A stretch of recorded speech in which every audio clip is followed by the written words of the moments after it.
আসসালামু আলাইকুম প্রিয় দর্শক। আজকে খুবই মজার একটি চিকেন ফ্রাই এর রেসিপি শেয়ার করব। যে কাউকে খুশি করার জন্য এই রেসিপিটি ট্রাই করতে পারেন। তো কি উপকরণ লাগছে চলুন দেখে নিচ্ছি। এখানে আমি মাঝারো সাইজ করে চিকেনের পিসগুলোকে কেটে নিয়েছি এবং ভালোভাবে ধুয়ে পানি ঝরিয়ে নিয়েছি।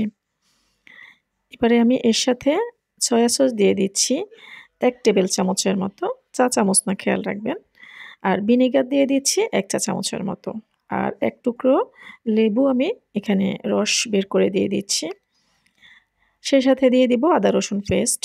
তো পেস্ট করা আদা রসুন একটাই বাটিতে আমি একসাথে ১ টেবিল চামচের থেকে একটু কম দিয়েছি। এখানে আদা রসুন খুব বেশি দিতে হবে না। এবারে এখানে আমি গরম মসলা দিয়ে দিচ্ছি। ১৫ পদের মসলা দিয়ে এই গরম মসলাটি আমি তৈরি করেছি। আমি নিজের হাতে বাসাতে তৈরি করে নিয়েছি। এর সাথে আমি দিয়ে দিয়েছি ধনিয়া পাউডার, দিয়ে দিচ্ছি জিরা পাউডার, তাও ১ চা চামচ পরিমাণে। আর আমি মরিচের গুঁড়া দিচ্ছি। মরিচের গুঁড়া আপনারা ইচ্ছামতো দিবেন বা স্বাদ মতো দিবেন। সেই সাথে লবণ দিয়ে দিচ্ছি।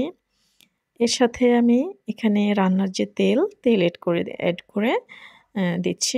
এরপর এখানে এগুলোকে সবগুলো মসলাকে আমি মেখে নিচ্ছি। এখনও কিন্তু আমার মূল ইনগ্রেডিয়েন্টসটা বাকি আছে। আপনারা এখনই চলে যাবেন না। সঙ্গে থাকুন। তো আমি এই সবগুলো মসলাকে এখন কিন্তু মেখে নিব ভালোভাবে, যাতে মাংসের গায়ে সুন্দরভাবে মসলাগুলো লেগে যায়। তো এমনভাবে মেখে নিতে হবে তেল মসলা যাতে সব সমানভাবে লাগে। তো এইভাবে হচ্ছে মেখে আমি ঢাকনা দিয়ে ঢেকে ঘন্টাখানেকের মতো রাখবো। আপনারা ১ ঘন্টা ২ ঘন্টা রাখতে পারেন। নরমাল ফ্রিজেও রাখতে পারেন, বাইরে রাখলেও সমস্যা নেই। এর সাথে এখন মূল যে ইনগ্রেডিয়েন্টসটা সেটা উপকরণটি দিব আমি। এখানে কর্নফ্লাওয়ার দিয়েছি, দেখতেই পাচ্ছেন টেবিল চামচ আমার হাতের এটা, যদিও ক্যামেরাতে ছোট দেখাচ্ছে। ১ টেবিল চামচ কর্নফ্লাওয়ার দিয়েছি আর আমাদের যে ময়দা যেটা দিয়ে আমরা পরোটা তৈরি করি সেই ময়দা দিয়ে দিয়েছি ১ টেবিল চামচ। টোটাল ২ টেবিল চামচ ইউজ করেছি। এটা দিয়ে এখন ভালোভাবে মিক্স করে নিব।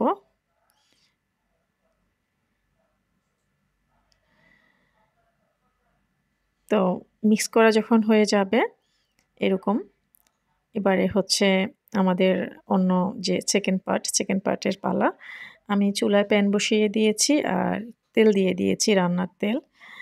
তো এবারে প্রত্যেকটি পিসকে আমি তেলের মধ্যে দিয়ে দিচ্ছি।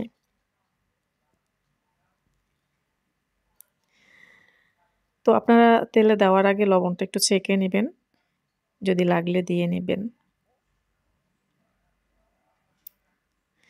আর এখানে তেল আমি মিডিয়াম পরিমাণে দিয়েছি। তেল আরও কম দিলেও আপনার এই পাকোড়াটা হবে। আরও বেশি দিলেও হবে, আপনাদের ইচ্ছা এটা। তেলের উপরে কোনো এখানে কিছু হবে না। তেল কম বেশি দিয়ে করতে পারবেন।